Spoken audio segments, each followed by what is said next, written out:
लोकसभा चुनाव की सियासी तपिश के बीच वित्त मंत्री निर्मला सीतारमण ने मोदी सरकार के दूसरे कार्यकाल का आखिरी और अंतरिम बजट पेश कर दिया है। बजट में मोदी सरकार ने डायरेक्ट और इनडायरेक्ट टैक्स में कोई बदलाव नहीं किया है। बजट को सरकार ने अपने 10 साल के कार्यकाल के रिपोर्ट कार्ड की तरह पेश किया। देश में लगातार तीसरी बार सत्ता में वापसी की उम्मीद जाहिर करते हुए निर्मला सीतारमण ने कहा कि जुलाई में पूर्ण बजट में हमारी सरकार विकसित भारत के टारगेट का विस्तृत रोड मैप प्रस्तुत करेगी। वहीं पीएम मोदी ने कहा कि यह देश के भविष्य के निर्माण का बजट है। ये विकसित भारत के लिए समर्पित बजट है। पीएम मोदी के अलावा केंद्रीय मंत्रियों ने भी बजट पर अपनी प्रतिक्रिया दी है। आइए आपको भी सुनाते हैं किसने क्या कुछ कहा।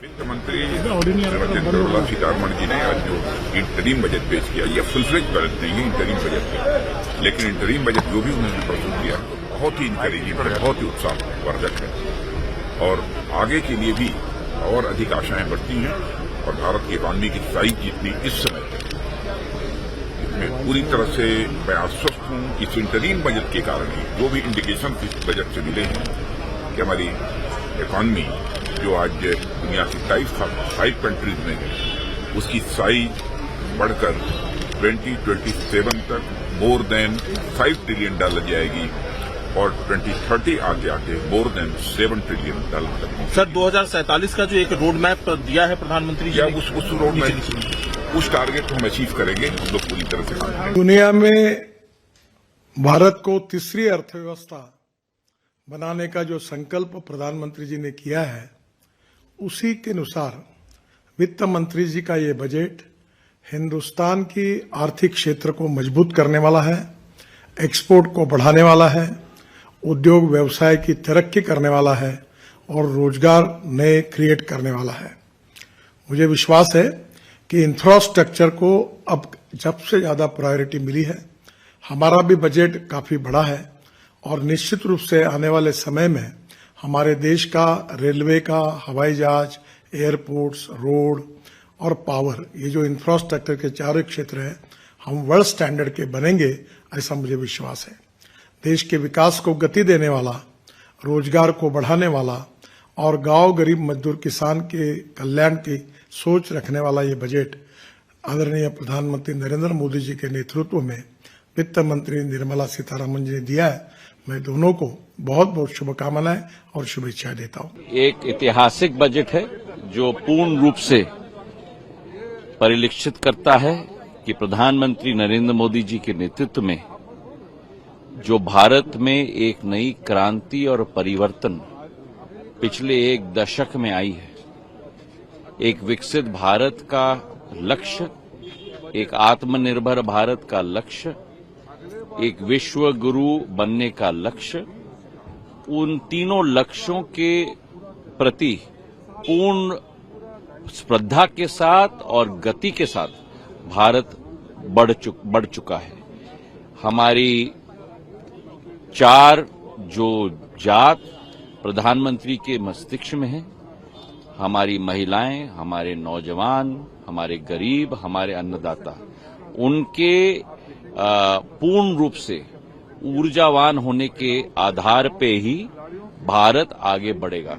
और जो नए नए कीर्तिमान हर एक क्षेत्र में हमने स्थापित किए हैं, चाहे अधोसंरचना हो, चाहे प्रधानमंत्री आवास योजना हो, जो चाहे गरीब कल्याण योजना हो, चाहे आयुष्मान कार्ड योजना हो, एक एक क्षेत्र में हमारे नौजवानों ने नए कीर्तिमान स्थापित किए हैं। चाहे ओलंपिक्स हो, चाहे कोई भी प्रतिस्पर्धा हो, भारत अब आगे बढ़ चुका है।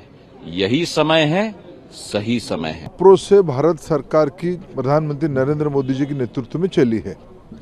सबका साथ, सबका विकास, सबका विश्वास और सबके लिए प्रयास। आने वाले दिनों में जब हम विकसित भारत की ओर बढ़ रहे हैं, ये बजट उसके लिए एक बहुत बड़ा स्टेपिंग स्टोन है। मेरे दृष्टि से उस बजट की अगर सबसे बड़ी अनाउंसमेंट अगर मैं मानूं, प्रधानमंत्री नरेंद्र मोदी जी ने जय अनुसंधान की बात कही थी। सिर्फ कहे नहीं, उसको क्रियान्वयन करने के लिए आज बजट में 1 लाख करोड़ रुपया की एक कॉर्पस फंड की अनाउंस किया गया।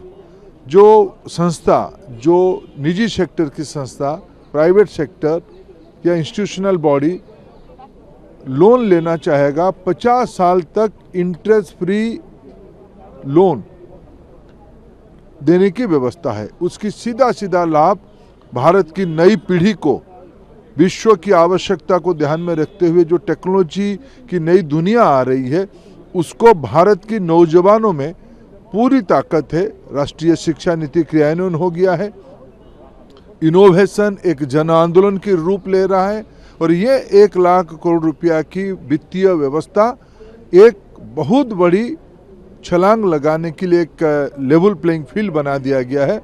आने वाले दिनों में भारत एक जिम्मेवार देश के नाते विश्व समस्या की साथ साथ भारत की रोजगार सृजन, भारत की ईज ऑफ लिविंग, भारत में एक चरम सुखद स्थिति तक ले आने के लिए काम होगा। आपके मंत्रालय से दो सवाल है संबंधित सर कि एक जो 1 करोड़ 40 लाख लोगों को, युवाओं को स्किल्ड किया गया है और दूसरी तरफ 390 यूनिवर्सिटी खोले गए हैं पिछले 10 साल में, इसके बारे में थोड़ा जानना। देखिए, PM श्री के बारे में चर्चा हुई है, नए यूनिवर्सिटी के बारे में चर्चा हुई है, नए IIT, नए IIM, ये सारे जो उल्लेख किया गया है ये सब उस दिशा में एक एक कदम है।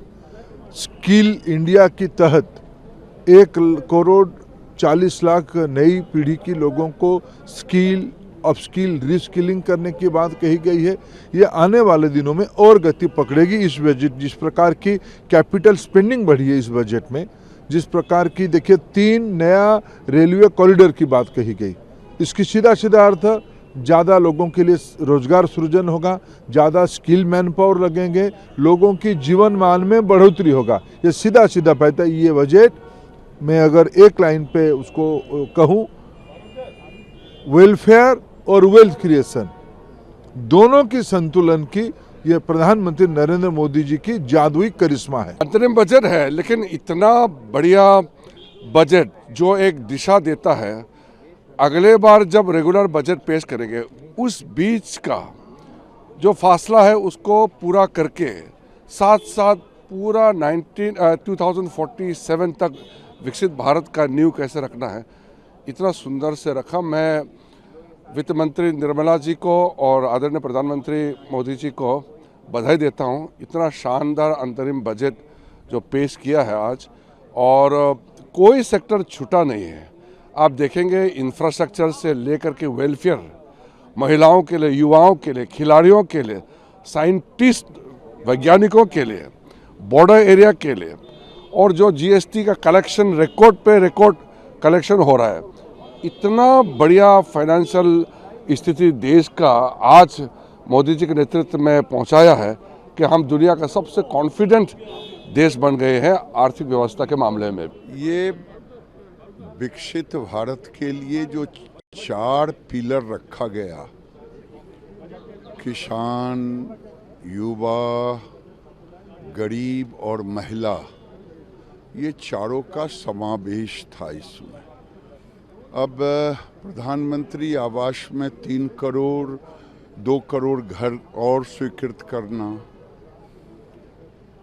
लाखपति दीदी SHG ग्रुप में 3 करोड़ की संख्या को निर्धारित करना, ऐसे कई योजनाएं हैं जो दिखाता है कि एक तरफ वेलफेयर भी है तो दूसरे तरफ 3 कॉरिडोर रेलवे का अनाउंस होना, तो एक एक्सपेंडिचर भी है।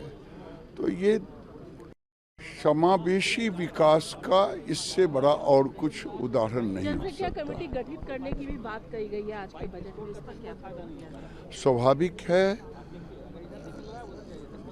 अब कमेटी जो गठित हुई है उसकी की चर्चा की गई है, आगे उस पर देखा जाएगा। विरोध कर रहा है, विपक्ष कह रहा है ये बजट देश के लिए नहीं है। पता नहीं, देश में ही तो पास हुआ है, ये लोकसभा देश के अंदर ही है, उनको देश नहीं लगता हो तो मैं क्या करूं। फिलहाल के लिए इस खबर में बस इतना ही। देश और दुनिया की ऐसी ही तमाम बड़ी खबरों के लिए हमारे YouTube चैनल को सब्सक्राइब करें और बने रहें इंडिया पब्लिक खबर के साथ।